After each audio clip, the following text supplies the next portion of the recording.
We are live. Boom! Welcome Good. everyone to the Live Connection podcast number 68, I believe. Here with me today, I have Peter in the bottom there, and then I have Jack beside me. Hello. How are you guys doing today?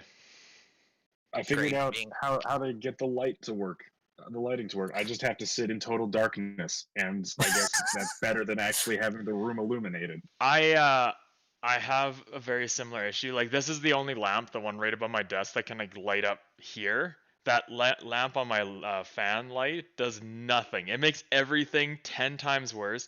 If I open this Yeah. window, I have like even with it closed, I have a beam of light coming into my face. So I'm like Jack, where it's like I need to like Ooh, close that's too everything, dark now. and then it will So I have work. to have it. I have to like backlight myself a little bit with the void, the light void in the background. I almost was tempted to get a desk to put myself like next to my other desk so I could like have the window Hmm. facing me. That way I could use the Windows light to just basically Hmm. light up my area. But Yeah, that's what Eric um Once, yeah. does. yeah, and Once it looks I'm, good. yeah. once I moved into my house, it's probably gonna. I'm gonna have to have one of those e-girl setups where I've got the ring light in front of me, and the rest of the room is dark except for like whatever Christmas lights and Well, I find like all these stuff like cameras, that. like no matter how good quality the camera is, none of them are good in low light. They all are just like poo when you're doing any kind of low light stuff. Because Yeah, I was looking lighting. online and I was like, hey, what are some of the best like streaming cameras, right? Because we do a lot of streaming, so I was like, well, maybe I'll get a good one instead of like getting like a mid-tier good one. And the one that I got, which is the same one you have, Peter, which is that Logitech 1080p one. I think you have the same one. That's Yeah. like rated one of the best ones for streaming, just because it picks up everything nicely, and it has the different settings for like wide lens and narrow lens. And I'm like, but then when we look in like our setting, or when I'm looking at myself in my picture here, it's like a little bit fuzzy, and it's just because the lighting's not good. But it's like, I don't have anything I can really fix that with. You have all our live connection lighting, so you get the The too aggressive lighting that's overpowers. yeah. Yeah, but yeah. So I mean, there's some cool stuff that was in the news today. So I mean, everyone's kind of talked about that xCloud service that Microsoft's coming out with, where you can game on your phone, like game your console games on your phone, which is really cool because I mean that makes basically Xbox games mobile. So you're no longer just stuck. Okay, I want to play my game. Let's play at home. They're kind of making that competition bridge with or to do with the Switch. And I mean, their controller looked okay. Like they have the one where you can just have it off a normal Xbox controller and just play like that, and they have the one where you can hold it kind of like the Switch does. But they recently just announced that they are now making it touch screen compatible for a few of their games. So now you don't even have to have the remote with you. You can actually just play on your phone or play on your tablet wherever you are at the time. Obviously, as long as you have connection to a Wi-Fi or data. But I thought that was really neat. Like I feel like they're just constantly adding to the service that is making it more appealing to more people because now they're basically making Microsoft a mobile and stay-at-home service is essentially what they're doing, and I think that's a great idea. They're dipping into different areas and making it so it's like, okay, if you buy the Xbox console, you're not only getting the console and the new games and stuff, but you're getting the potential to everything you buy has the potential to play on your phone while you're just out and about or play on a tablet while you're out and about. And I think that is a phenomenal idea.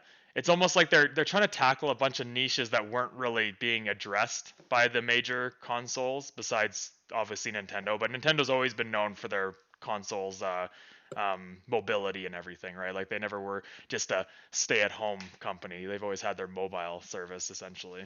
They've always got some innovation or another. Yeah. Mhm. So, I mean, I think it's really neat. I think it's smart on Microsoft because I don't think anymore, because of where the technology is and where companies are, I don't think you can anymore just go console versus console. It's what else comes with your console. Because, I mean, when you look at the specs of the two consoles, they're virtually identical. Like, they put emphasis in different areas, but the end result is they both can perform at this extraordinarily high level to make games look beautiful and run Mhm. beautifully. So I think it's really this is where it starts to come down to, and you don't really see Sony doing a lot of that I know of, because I mean their one attempt at mobile was when they did their the PSP, right? And I had a PSP when I was younger, not the Vita one, but the original one they had, and it was fun. Like I don't know, it was nice. You get to play some of those AAA titles on your mobile, but they haven't really addressed anything outside of we are just this console and we bring Netflix and YouTube to you immediately. It's like I don't know. Yeah, I think Sony's putting all their eggs in one basket with doing what they know works, making a powerful console and making great games that work specifically for that console. I think Yeah. they're kind of banking on that, and it's. I mean, they'll make their money. I'm not worried about Oh that. no, both companies are gonna sell their consoles like no one's business. Like both of them immediately, like they literally were like, "Oh, pre-orders are released," and both consoles immediately were sold out of pre-orders. So there's definitely not a lack of demand for new generation, right? Like it Certainly not. doesn't even matter. Both companies will be just fine making their money back for their console. But I just feel like it's nice that Microsoft is like, oh, we're like giving you something extra. Like you're not just getting Hmm. consoles. And I think with their purchasing of companies recently, and I mean, I think they were still trying to I think there was like I forget where it was like at the beginning of the week I saw a little thread where it's like Microsoft was in talks with Ubisoft even to acquire them. And I don't know if it actually went anywhere. I think it might have just been a rumor about them being in talks with it. But I think they're trying to address, again, putting multiple eggs in their basket instead of just doing just one, right? Like it's like they're trying to address, okay, we need to have better quality games because last generation it's not even a competition. PlayStation definitely had the best AAA exclusives across the board. But now we're going to try to do that, but also try to give you guys something else for being a part of our service. So I don't know. I think it's smart on their part. I like how they're just trying to like try a few different things. But yeah, I know Sony's going to not have an issue selling their console because it is. I mean, based on what it can do, it's phenomenal. And regardless of whether you're a PC gamer or not, it's like PCs are kind of tailored to what you want them to be tailored towards. Like you can have a PC that's totally tailored towards gaming and that's great. But when you get a console, that's what it's made for, right? Like it's made for nothing else but gaming, right? And I guess watching movies, but I mean that's not really what it's made for. It just can do that because it has a disk drive. But I don't know. I think it's nice. That adds a little bit more for me to get it because now it's like, oh, I can actually do stuff outside of just sitting in my room or something. I can take it with me where I'm going. And I know I've never been like, I mean, I have a Switch, and the amount of times that I play my Switch is pretty null, right? Like I play it for the odd games here and there, which I would like to get more into it, but I never find like if I'm sitting at home, I never find I want to just like sit there on a small screen, and I don't find with the JoyCons it works very well. Like I guess it's the Joy-Con drift you guys are talking about, but when you put it in the controller, eventually things just like start to desync when when it's not attached to the console and you're sitting and watching it on a big screen. Like I had it happen with Pokemon Sword and Shield, where when it was docked in there and I was watching on this TV and I was playing with the Joy-Cons on the controller because I got the controller mount for it, where you just slide them in and use them like that. Eventually things just started to not work very well. Like the riding your bike around wouldn't respond very well and shit like that. So I don't know. I have a hard time just like using a small screen if I have an opportunity to use a larger screen when I'm at home, right? Here's a question: if the Xbox mobile gaming thing takes off, do you think we're going to see a bunch of people with like those like phone mounts on their Xbox controllers, like playing on the bus or on the plane? I think I'd say you're more I can't likely to say- see the yeah. other controller, the one where it's like the Switch, where it's side by Switch. side. I think you're more likely to see that style than you are You think so? than the Xbox controller one. I don't know. I can see the controller being more popular. Could you? I don't know. Because honestly, you're always carrying your phone with you. If you're walking around places with like a shoulder bag or a purse or a backpack, then you always have enough room to carry an Xbox controller and the It's mounting true. docket. either And then or, it's easy, yeah. then it's easy enough to have like a pair of AirPods or whatever headphones that you want, and that way you can connect to Xbox Live just over your cellular data or whatever Wi-Fi is available to you. You can game with the boys with your AirPods in, connected to your phone. You don't need to buy like anything else. It's just a controller, a docking mount, and your phone. I think in the next couple, I think it might be like selfie sticks, where you saw everyone in public had selfie sticks for a while, and then they might disappear for forever. It depends how much they put into it. It depends like the quality of it, right? Like, because it is running on your phone, so I mean, you got to play with that quality as well. Well, it's not even running off your phone though. It's like Stadia, where it's all in the cloud. So all the processing is done on the cloud. Oh shit! I didn't even really think about that. Okay. That's why the internet source is so key, because if you don't have good internet, then it's just not gonna work. Yeah, Right. but I mean now it depends how much it's gonna take. Like if you're on data, for example, like if you're on a bus, right?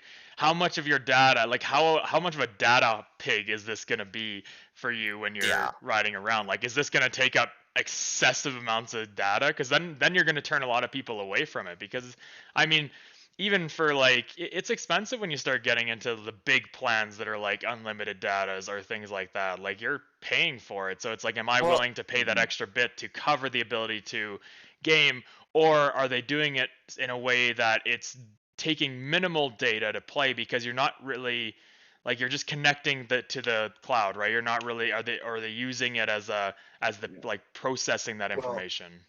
I will say Canada is certainly not there yet. Yeah. But as the future progresses, we are getting more, public infrastructure that is based on, having Wi-Fi available. I think probably in the next, I don't know, 5 years, decade, you're probably going to always have internet available to you, and high quality internet, Well, they're especially talking as about that. 5G I was gonna becomes say, yeah, because prominent. they just put in three. I think they put in their first three towers in the U.S. Like I think big zones in the U.S. and they're testing it out. And then they're like they made a. I was watching it on Global and they were talking about it and they were like, yeah, they put up these ones. And the guy who was talking about like because I guess he works for one of the companies that is utilizing putting up these towers or not utilizing but he's doing the infrastructure for these towers.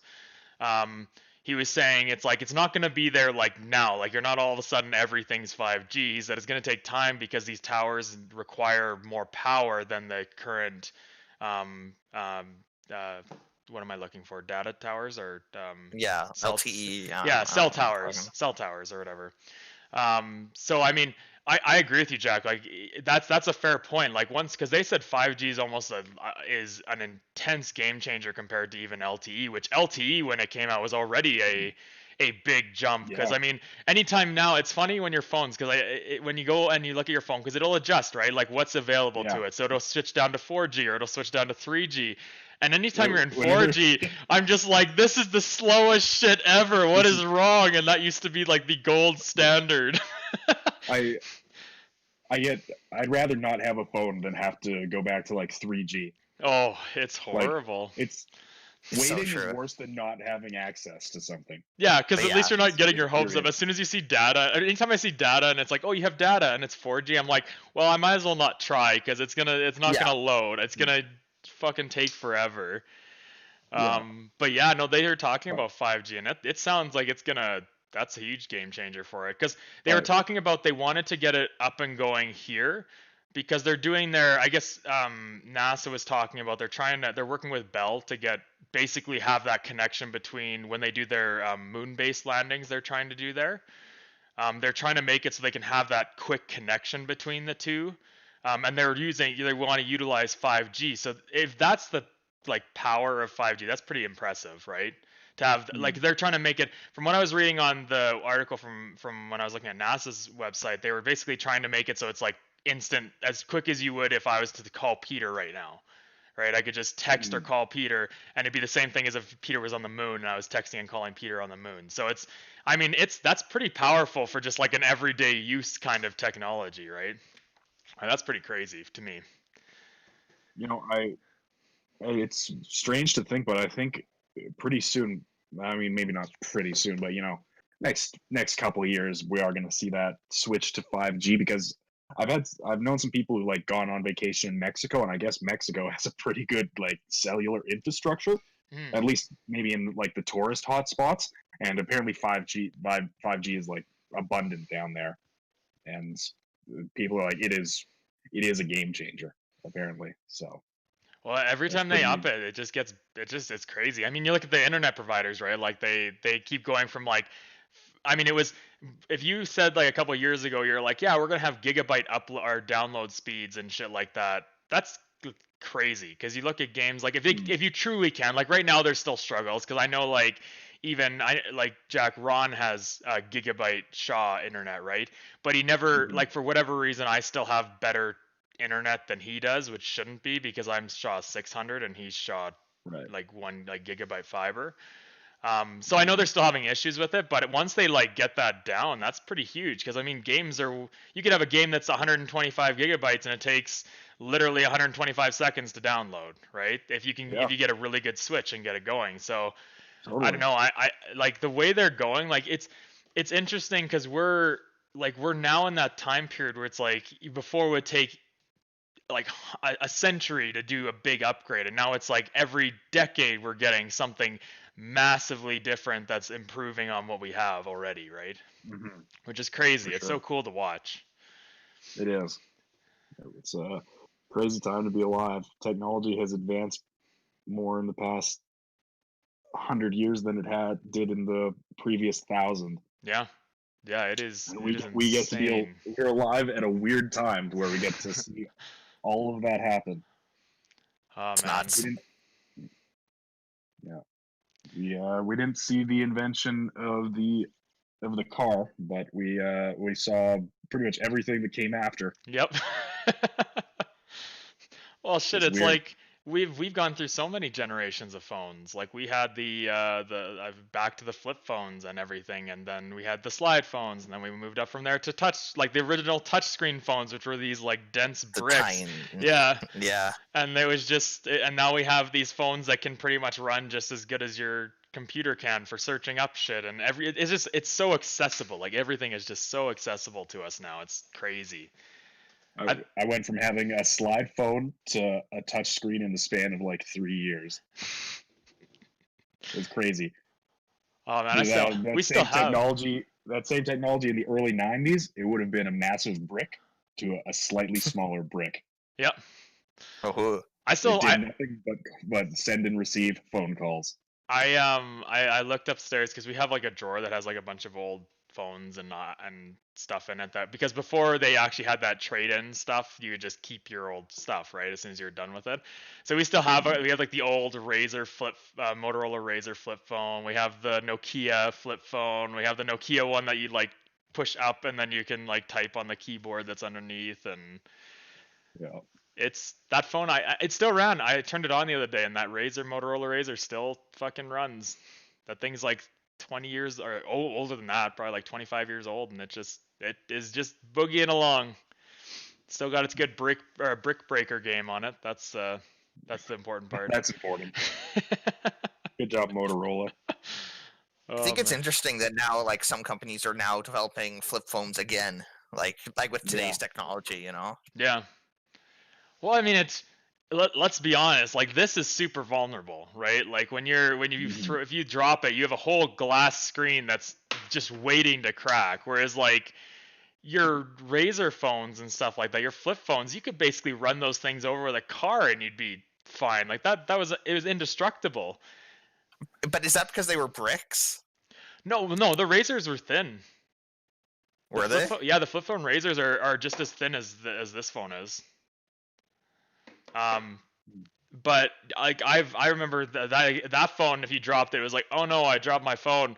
This phone, if I drop it and it lands face down, I'm like, I don't want to pick it up. Someone else pick it up and tell me what the result is.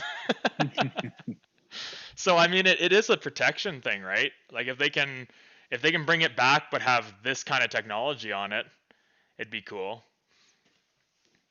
But I mean, how long until you have like sometimes your phone spontaneously combusts and you're running around your university with battery acid leaking down your leg. Yeah, that was an event. Never get lithium poisoning, friends. They're not kidding. It is not a fun time. I really thought they were kidding. They're all trying to keep us from having this great experience. Well, you know, the government is out there to stop us from having fun. Oh man. That's what all the kids are doing. Yeah. I mean, talking about some like new stuff coming out. The Dark it's the, you know, when we did Until Dawn, and then they had the Curse of Medan? Game. Yeah, I think it's Curse of Medan or something. They have another one coming out this week actually. They're coming out with their Little Hope game. So it's another butterfly effect choice-based I think it's multi-perspective as well. I know we really enjoyed Until Dawn. The ship one was hit and miss with us. It wasn't as good as Until Dawn. It was so short. I couldn't believe how short it was. Yeah. Like, I was definitely disappointed by the length. Because we finished it in one sitting, didn't we? We beat it in one sitting. We went back and did a second playthrough of it with me because you guys did it on stream the first time without me, and then we had time to do it a second time. And we made some changes, but like it didn't really make a difference. I don't think. And I understand that they're doing the anthology thing where, you know, they're releasing a bunch of these games for the Dark Pictures game or whatever. I think you only buy it once and then you get the updates. Each one is a separate purchase. So it's like buying a book, essentially. Game. Wow. Yeah, that's Until Dawn was like such a weird success and so weirdly good. Like I'd love to normally go back people, and do that one again with you now that we have like yeah, better like equipment to do it with, and our editing skills have gotten better. It'd be nice to go back and yeah. do another playthrough of that with the live connection crew. Hmm. I agree. But I brought this one up because I was like, it might be because I mean they're kind of timing you with that Halloween release, right? Like they're like, oh, here's October 30th, here's the next installment, play it on the 31st kind of thing. I think I don't know. I enjoyed the ship one again, like you said, Jack. It was just so short. Like it felt like you just got Mm. into it, and then as soon as you started, all of a sudden everything just started escalating. Whereas like Until Dawn, you had that suspense build up until like midway, and then all of a sudden everything started going Yeah, Well, sideways. it gave you time to care about the characters and stuff. totally. Yeah, And you're making the decisions for all the characters, or in our case, everyone was making their own decisions based yeah. on what they wanted to do. And that really added a cool weight to it. And we recorded it all in one day. Took us like 12 hours. We got there early in the morning to record it in Eric's basement. We had our old setup with the snowball microphones. We had to Oh sync yeah. everything. Oh, it was a We nightmare. lost like 4 We hours lost- in, some of the footage got corrupted, and we lost like 40 minutes of content or whatever. But it was so much fun, just all of us in Eric's basement. Evan and I were down from that weekend from Edmonton. We drove down together. It was it's such a great memory of mine. I think it It's would be a probably, great one to yeah, do right now. Like I think because we've all been so isolated, it'd be such a good time just to get all of us to be in one spot and just do a big recording of it again or a stream of we it. could we could do, if no one's busy on Halloween, we could do it on Halloween. It's a Spooky. Saturday. I could do it during the day. I know I'm spending the evening for sure with Bobby. We're gonna do Right. a spoopy movie marathon. Ooh, Right. Yeah, spooky. we've been watching Blind Well, Matter, which has been sick. But yeah, no, I'd Yeah. be down to do it on then, or even do it like make the Sunday the whole day. Like I don't do much on the Sundays, so it's like we could even do it then. Either I mean, one that's something works we for could me. talk about. Something we could talk about. Would we want to get Evan and Matt in on that? I See think if they'd be interested to wouldn't come? hurt to have Yeah. another few At people least toss them involved. an invite. Yeah. Hmm. Yeah, no, Cool. because Yeah. I think that'd be a great idea because it was such a fun time and we had such a blast. It was shitty. It wasn't my character. Who was out first, and it was out like pretty early in the game, so they were basically just. No. Oh well, it was Eric got the short straw, and we gave him the characters that have the least amount of screen time Oh, because okay. he had Jessica and um, Rami Malek's character, whose name I can't remember right now. Mhm. Yeah, It yeah. turns out to be one of the bad guys. So both of them have very little gameplay. Mhm. So Eric spent a lot of the day not playing. I mean, we Okay. drew names out of the hat. So Yeah. like Peter, you got the I got Mike. dude who you got Mike. So you played like A 50% of the game, and Evan got Chris, but a lot of Chris's segment got cut out because of the corruption. Which is unfortunate. yeah. It was such a shitty thing. That was back when we were Mhm. using the Elgatos we tried to get for cheap off of Kijiji, and they just Yeah. basically shit the bed. Mhm. But it is what it is. No, it'd It's, be exciting to play those games again because those are fun. Like it's always funny because whenever you see that butterfly effect thing come up on the screen and you're just like, fuck, what did I do? Well, who did I ruin? And then the Yeah. Matt scene, it was hilarious because you guys all saw what he had to do. Everyone except for Matt saw exactly what he had to do, but we were playing it so that you couldn't, they were playing their characters, so they had to do what they wanted. Yeah. And all he had to Eric do, and I, we were just looking at each other, like, because he got the totem that tells him what to do as well, and he just didn't do it. He wasn't thorough enough. no, and then I died. I died because of that. Yeah. It was a sad No day. hesitation in killing Matt. No. That was funny. Everyone had a vendetta for it.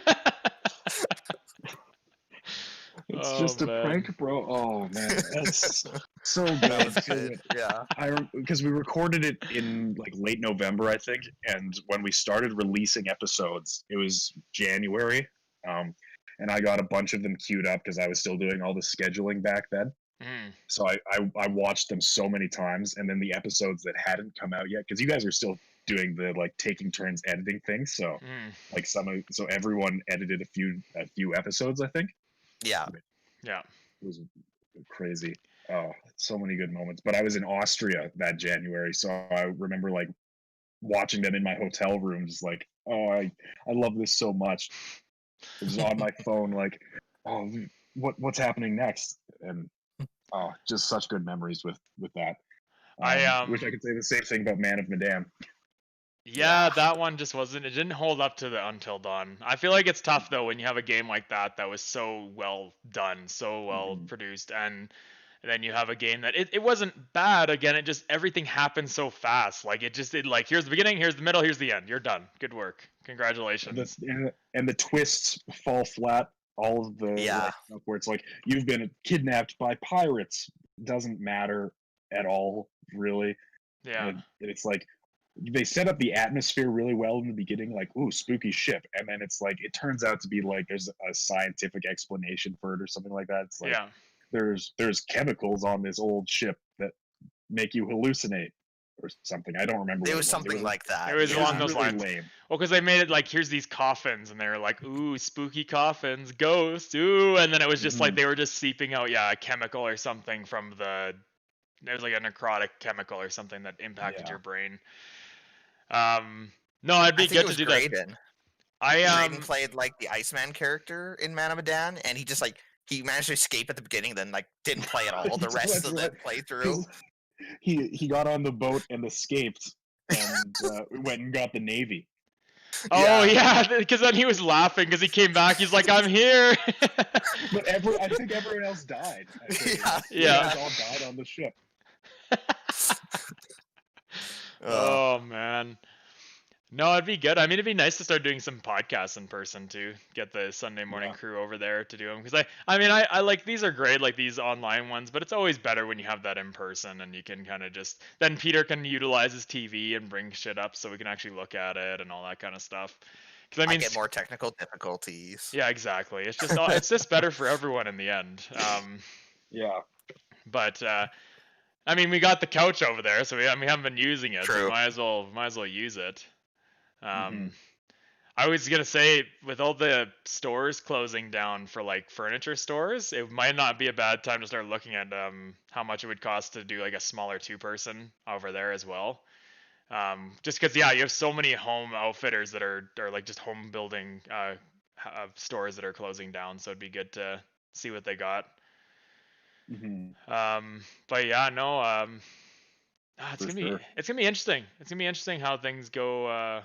Like what I'm excited about. I'm excited about the new gaming. I'm excited to see with the new potential what they have access to, what the companies can do with it. I hope that this Little Hope one is actually like a great installment. Like I'd rather it be like a big suspense build up almost the entire time, just so you're always like concerned about what you're doing.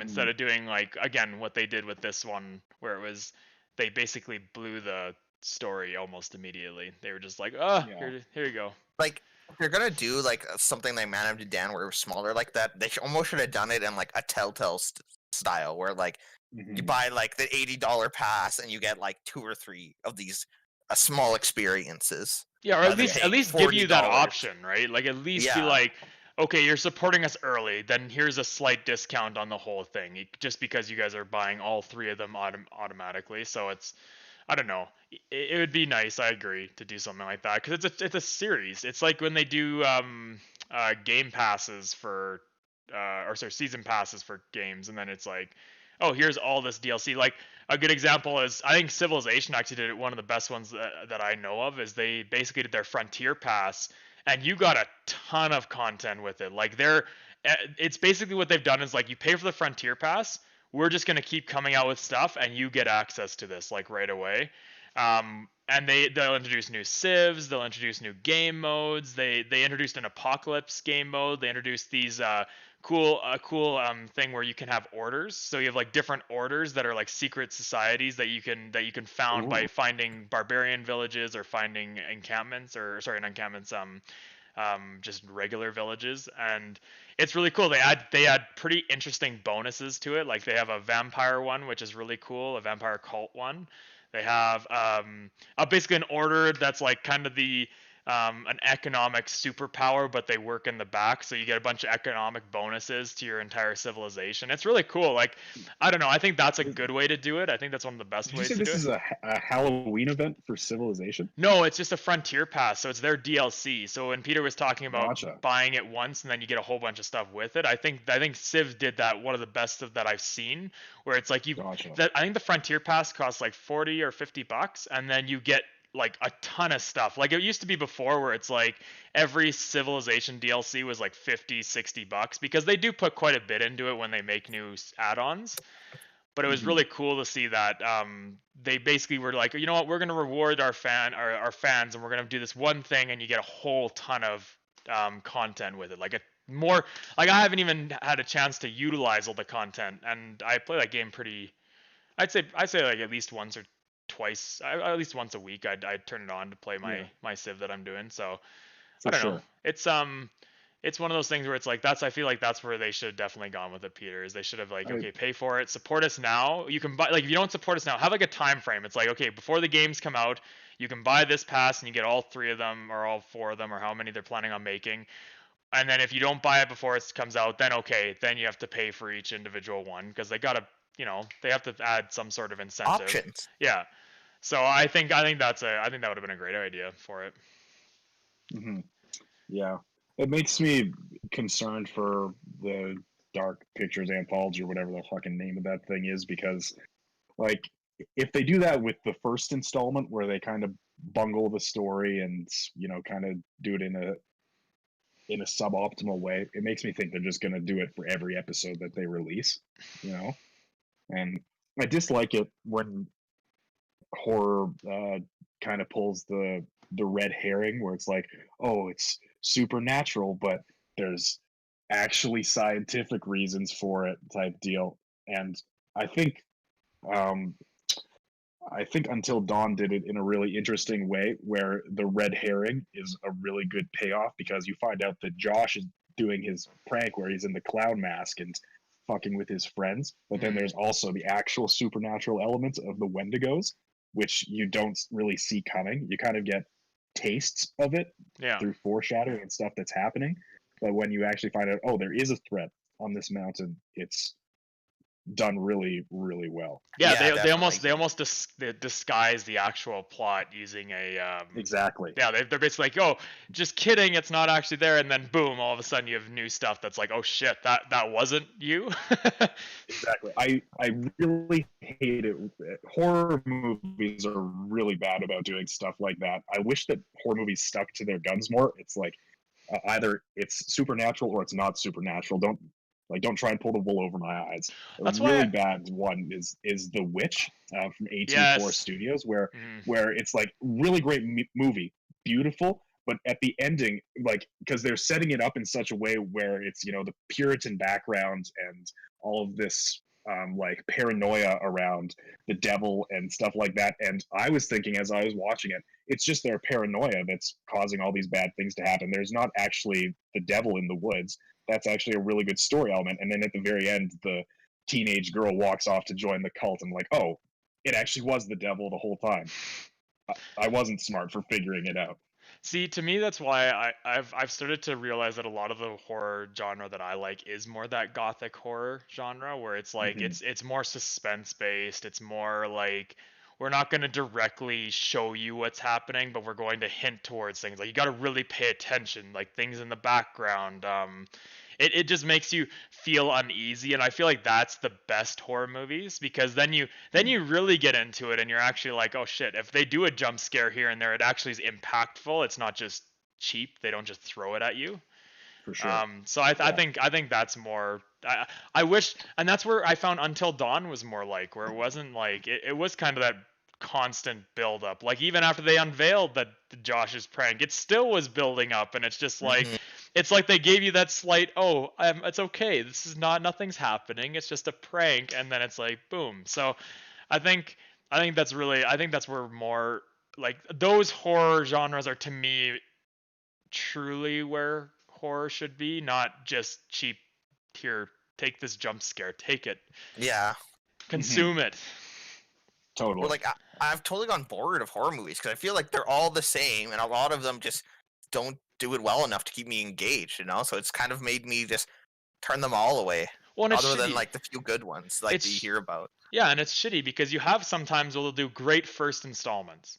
So like, and I know it's not like everyone's cup of tea, but it was really neat watching when they first brought out the first Paranormal Activity because it was such a different horror movie. Like there wasn't really something that had been done like that where it's a stationary cameras and you're paying attention to the room. It was kind of building up again that suspense. Every single Paranormal Activity after number 1 was just absolute shit. Like it was just cheap. They were just like here. I think it was Paranormal Activity 2 where they literally had nothing happen for the entire movie. Like the entire thing, and at the very end they had one. It was like the house erupted into nothing, and it was just like you could totally see it coming, and it was just cheap. But It's I feel like they get yeah. almost they find something that works one time, and then they just like milk it, and they're just like, let's get whatever we Just can get out of it. Beat it. Yeah. It's kind of why for me the Blair Witch Project is still one of the scariest movies I've ever seen. Not a single jump scare in it, but they keep building and building and building to this climactic moment that never comes, and you're expecting something and you're on edge for so long. At the very end they finally go into the house and you're like, what's going to happen in here? And then the movie just ends in the basement, and like I was expecting a jump scare of some kind, never came. The movie's like almost 2 hours long. Yeah, I was on the edge of my seat the whole time. I was laughing. I like the one though. Like it's there. I kind of chuckled when they show the witch like once or twice, like brief glimpses of her in the house. Mhm. And the one scene, if you actually look at what she's doing, she's got her arms like this, and she's like coming over towards the guy in the corner. And I was laughing. I was laughing pretty good that one. But yeah, no, that one did a great job of suspense. Like when she was in the tunnel underneath the house and she's like digging through the mud there, I was like, fuck that. I would not. If I was like shimmying through that tunnel, where do you know that's going? You don't know that's going anywhere. I would have rather just fucking sit there and beat on the frickin' Yeah, floorboard. But yeah, no, that totally. that And one, yeah, they did a good job on that one. I agree. and I know that you're watching Bly Manor right now, Jared, so I won't spoil anything, but they do a really good job of setting up the atmosphere as well and emphasizing sort of that building suspense as opposed to just here's some cheap jump scares. And Haunting of Hill House did a good job as well. Yeah. I think overall Haunting of Hill House might have had a slightly more uh, a story that didn't fall flat at the end. Um, Bly Manor is really good. I think I might have liked it more than Hill House, but more for like performances by characters as well as building that atmosphere. Yeah. I think I've talked about it before, but in literature, there's actually a difference between horror and terror. Terror is that kind of that slow build of like you're expecting something to happen and really getting to the edge of something and not knowing what's going to happen. And then horror is kind of the payoff where that's your jump scares and the sudden realization that something is wrong that comes and goes really quickly. So to me, terror is much more effective. That's like what H.P. Lovecraft's works are based on. You guys know I like H.P. Lovecraft. Yeah. We play Call of Cthulhu, so that's a game that's kind of trying to build on that suspense and that mystery a little bit. So to me, that's effective horror. When it's in my mind, jump scares are just like whatever. Well, that's kind of why the first Paranormal Activity did so well because it worked on that terror thing, right? Like you couldn't do anything, you were fixed, and you couldn't you were there. Like you had to watch what was happening. They'd hint towards things. They did the right amount at the right amount of times. And then, eventually, shit starts really going sideways. Like, there's that one scene. It's still, I remember watching it the first time I watched Paranormal Activity. That scene where she gets fucking dragged out of bed down the hallway. Yeah. That was that unsettled me. Because if I couldn't see what was dragging me down a hallway towards another room, at that point, Jesus, take the wheel. I'm fucking done. This is the end of me. I give up. You win. You've succeeded. I can't overcome this. that actually kind of segues a little bit into the personal story I was going to tell today. Perfect. So this morning at 8 o'clock, I'm awoken by the burglar alarm in my house going off, Oh, and I don't set the burglar alarm here in the house because it's useless. I'm pretty sure my dad installed it so his home insurance would be slightly lower, basically, and because why not, right? Yeah. We barely use the thing, but when my dad's not around, his girlfriend sets the alarm. So this morning I'm awoken by the burglar alarm. I'm like, what is going on? I think there's probably like maybe a bird hit a window or something like that, or my dog like tripped one of the sensors somehow by, I don't know, slamming a door or something like that. That's not really how those things work, but you never know. I come up and I'm like, what is going on? And I just stay in bed because I think maybe Catherine forgot to turn it off before opening a door and going outside, but it's not turning off. I'm like, okay, I've got to go upstairs. So in my underwear, I run upstairs and there's a guy in the foyer of my house. And it turns out it was my brother's friend Jared. My brother told him to go to the house to get some stuff since he lives in BC and my brother lives in BC. So he was like, yeah, just go. Could you go grab these things for me, basically? And my brother didn't tell us. My brother's friend didn't tell us. And he tripped the alarm. And I run upstairs in my underwear. I see a guy in full jacket and snow pants. It's dark because the lights aren't on. So I'm like, all right, I'm about to fight a home invader. Like I whip around the corner. Roll initiation. Yeah, it is. Like, I roll initiative. I didn't even like hesitate. I'm like, there's a guy in the mudroom of my house. I'm going to murder him. So I I've been fighting for a kickboxer for over a decade. I'm like, I guess this is what I trained for. And Jared's like, no, Jack, it's just me. I'm like, oh my god, I could have like knocked you out, dude.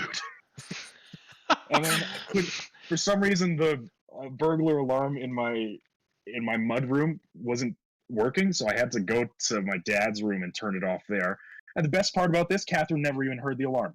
Wow. She's the one who sets the alarm to be safe when my dad's not around. And she didn't even hear it. Yeah. She didn't hear it because she sleeps at the other end of the house when my dad's not around, so she can sleep in one of the guest rooms with her cat. Yeah. Gotcha. And she didn't even hear the alarm. That's insane. I mean, I say that's insane. First off, Jack, that's fucking, yeah. That'd be one of those, like, fight or flight moments where you're like, oh, fuck, I actually have to do something. Because, I mean, how many of us do that, right? Like, you hear something happen, you're like, oh, God, I gotta go deal with this quickly. Or, like, we're almost so laid back about that kind of stuff. You never think it would actually happen. Oh, yeah. But, Yeah. yeah, that's crazy. That is crazy. I've always thought that in fight or flight situations, I always thought I was more of like a flight kind of person. But with that, and like remember last summer when the fires were going on and that guy had the stroke or whatever in the car outside of Peter's right. house, Yeah. and we thought he was drunk or something, and I ran into the street and opened up his car, and I was ready to like murder the guy. That was a crazy day. That was very crazy. I guess I actually do things. I guess I have a penchant for heroism. Unknown trait. That would say. No, that was I almost forgot about that day. That was a crazy day. Yeah. Shit, I remember that. Just ran out into the street in my socks. I remember we were all flabbergasted that the cop was like, "Oh, I'm just gonna ride passenger and you can drive." After he just literally had a seizure in front of it was you. the other way around. Didn't the cop drive? No. He like stayed inside his vehicle and the cop got in the passenger side. I thought the cop drove and he got in the passenger seat of his vehicle. Oh, maybe he did. I don't remember. Yeah. It was just a crazy day like that. Like because we were all kind of standing there watching this guy like drive around, but the truck, you know what, that I still say that day that truck did the best thing where he's like, you know what, I'm a big vehicle, your little car is gonna do like nothing to me going that speed. So he just let him hit him just to stop the car. And that was awesome. Like I applaud that guy for just being like, you know what, we'll take this, we can deal with this.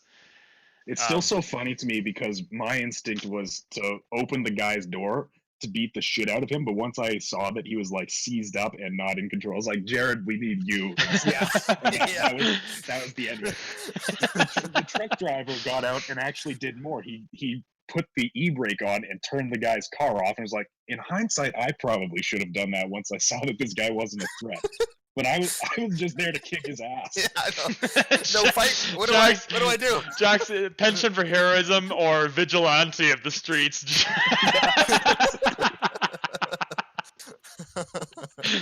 Oh, that's funny. Oh man, yeah, no, that was crazy. Talking about crazy things, we're not hearing the alarms and stuff like that. I think I've told you guys this, but there was one day that we had our carbon monoxide alarm go off inside our house, and my dad had to run down and wake me up because I was sleeping through the alarm, the carbon monoxide alarm, and we have one like right outside my door. Like it is sitting there. I sleep with my door open, and it was just like I'm just sitting there going, "Oh, this is nice background noise as I gnaw off to sleep over here." So I've realized that apparently I need someone to help me wake up. So no, it's it's crazy. I forgot about that day. That was an interesting day. That was a weird recording session. Lots happened, and then we had to go back down and do recording because what were we doing that day?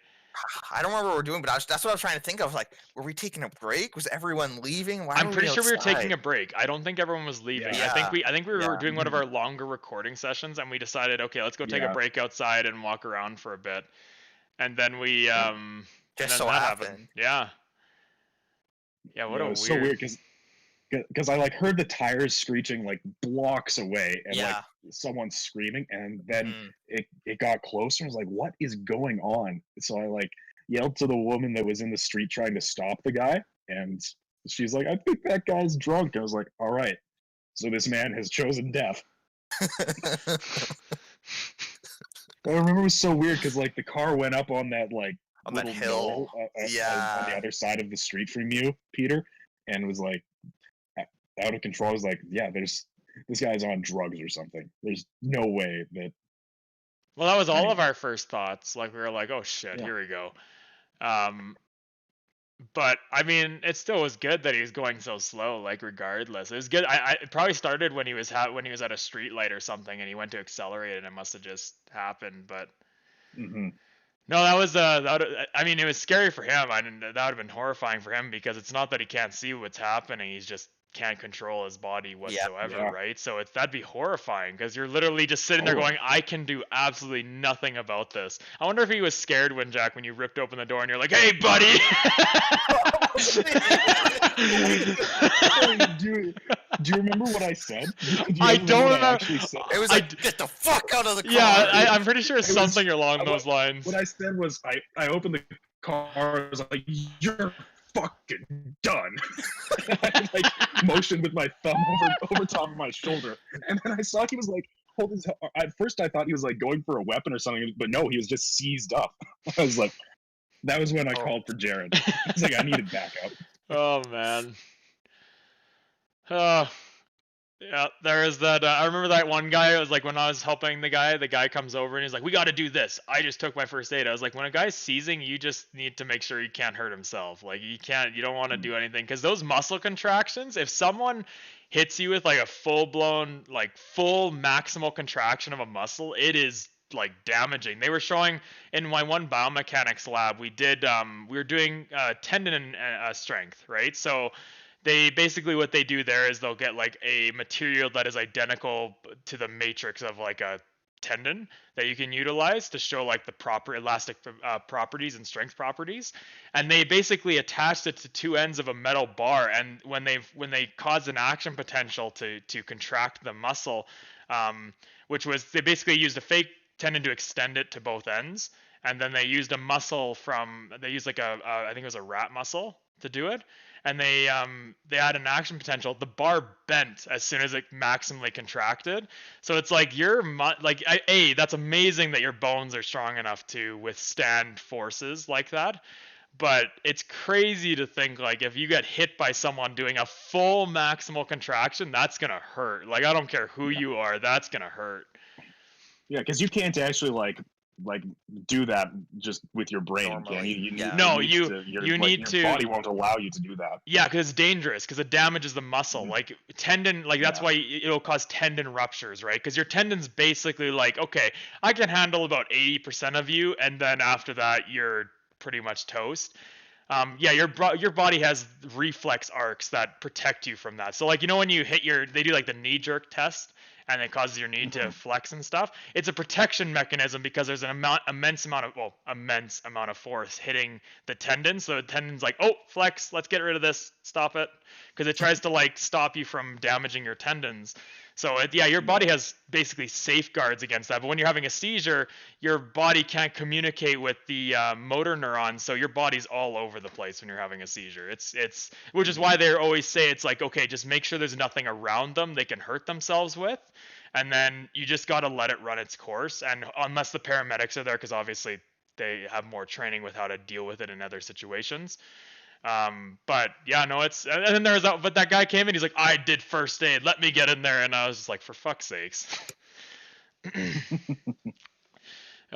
People. But no, Yeah, yeah, was that the guy driving the truck that wanted yeah, to do because that? it was the guy just driving the truck. And then I was like, dude, you gotta give him space, because I was like, you're gonna get hurt. He literally like was on top of the guy having a seizure, trying to pull the Yeah. e-brake, and I was like, you're gonna hurt yourself. Like the first thing they teach you in any kind of first aid situation is you gotta protect yourself so you can help the other person. But sometimes it was. I mean, it was just a weird day. I feel like it was a weird day, but. No, it was interesting. It was interesting to see different I, responses. yeah. Great, I feel great. like yeah. I left Peter's house that day. Like, I'm never going to tell anyone about this. Now we're making it public. And I did it. I didn't tell like anyone in my family. I think I told like a few friends. I think I eventually like mentioned it offhand to my family like months later. But it's like I don't want to talk about this. It's just so bizarre. Yeah. It was like I mean, that was not even the first thing that I thought of when we saw him driving. The first thing I was on Yeah. par with Jack. I was like, this guy's drunk or he's on some drug or something. But no, it wasn't. Speaking of your house, Peter, I was driving by it last night because we were over at a friend's or down near Marta Loop area, and so we drive up 26th there to get to them. So I drove by your house. It was like I think it was like 12 last night, and I said to Bobby, I was like, I should stop and just like start drawing things on Peter's car, so when he comes out and sees his car, it's got a bunch of shit all over it. Dude, we've had like a couple different homeless people that have been keep entering the yard and stuff. So I would have been like, the fucking homeless people are fucking with my car now. Oh man, it's the same thing happened to Alex and Colton. They had like a homeless guy that was sleeping on their porch for the many days when they first moved in near Marta Loop there. Ah, ugly. Oh man. Uh, yeah, we're coming close to the end there, boys. We got maybe like a few more minutes. Enough time for one more topic. If you got anything little you guys want to bring up. Peter, you said you had some stuff you wanted to talk about. Pretty much. I saw earlier this week that they're doing a Pac-Man Battle Royale, and it was when I saw that headline, I was like, can we end Battle Royales now? Can we move on from that fad?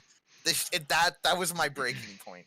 I'm ready to just start the new chapter of gaming. I am also done with battle royales. I feel like they're just everything's a battle royale, and it's like, okay, it's literally the same fucking game. You just have different characters, different format. Yeah, it's like here you use these kinds of guns. Oh, but you can use this in this game, or you can use this as combat in this game. Yeah, I'm with you. It's getting really annoying that every single game has to do a battle royale, or they have to do something like that. I assume the Pac-Man one is the same as like the Mario and the Tetris one. Yeah, where that kind of you're idea. facing off against like 100 other people, and as you do well in your game, you can use like power-ups and stuff to fuck with them. That makes sense. I guess like it's an interesting concept, but it's just clearly leeching off the trend. Yeah. I was like, do something new, like do something different. People like I feel like gamers like when something's unique or it's changed or it challenges them.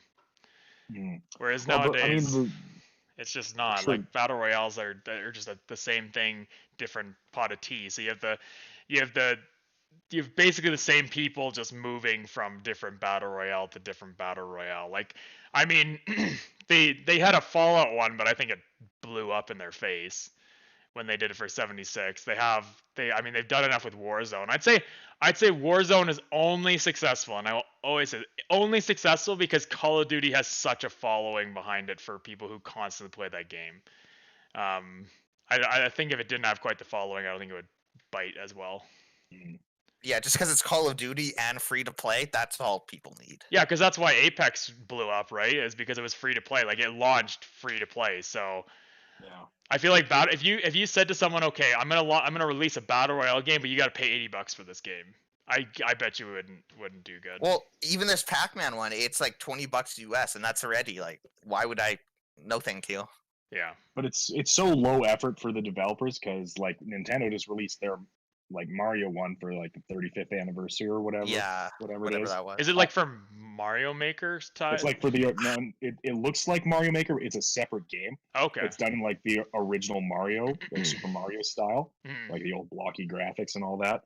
And then it's just you're going through like World 1-1, and as you rack up points and stuff like that, it messes with other people's screens. It looks dramatically easier than like other battle royales that I've seen. So they But I think essentially made it they brought the esport version of playing like Mario or those platformer games to a battle royale. Essentially, they're like kind of because yeah. at least that's how they used to do it, whereas like you just base it on score and it'd be a competition to who could get enough levels done or who could get this many for done. sure. But think about how low effort that is for Nintendo. They've already got all these assets lying around. Yeah. It's probably not.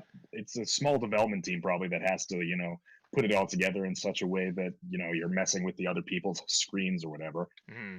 And then it's like, we want $20 for this game or whatever it is that they're. Nintendo in a nutshell. Yeah. Pretty much, yeah. It's the same thing with the Tetris Battle Royale and the D-pad situation. No, well, not the D-pad situation, but the game. Jack, you just had to work that in there, didn't you? Well, You saw an opportunity. Well, of course. We seized the moment.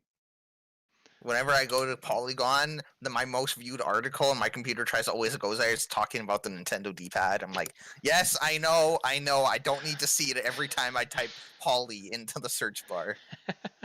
Why don't you just clear your cache so you don't have to see it? Because that's work. That is like. All right. It's not enough of an issue to deal with it, but it still angers me every time I see it. Right. Well, that just about does it, boys. That is another live connection podcast. Thanks for joining us. We actually had some people pop in and out, so that was pretty nice. Thanks for joining us. We are Live Connection. We have 2 YouTube channels now, so you can check out our other YouTube channel as well. We have our more gaming centered channel, and then our other channel is going to be some different stuff. It may be related to gaming, but it's not going to be it's not the same like Let's Plays and streaming games and stuff like that. I've been looking at it. If it's on the internet, it's fair game. Yeah, pretty much. Yeah. And then we are streaming again. We're streaming our Thursdays and Sundays. Our Sundays are our podcast always, and then we have Thursdays alternating Call of Cthulhu and a variety stream. Call of Cthulhu this week coming up, so tune in for that. Yes. We have some very big shit excited. happened in the last like little bit there in our Call of Cthulhu world. And then we have our Wasteland series recordings releasing. They're full play, so it's our first real attempt at doing like a full play of a game. It is interesting. It is a good one so far. Eric and I have been enjoying it. And yeah, we hope you guys enjoyed it and hope you have a good rest of your Sunday. We will see you guys Tune in next week. Yeah, for podcast 69. 69. Ooh, 69. See you guys.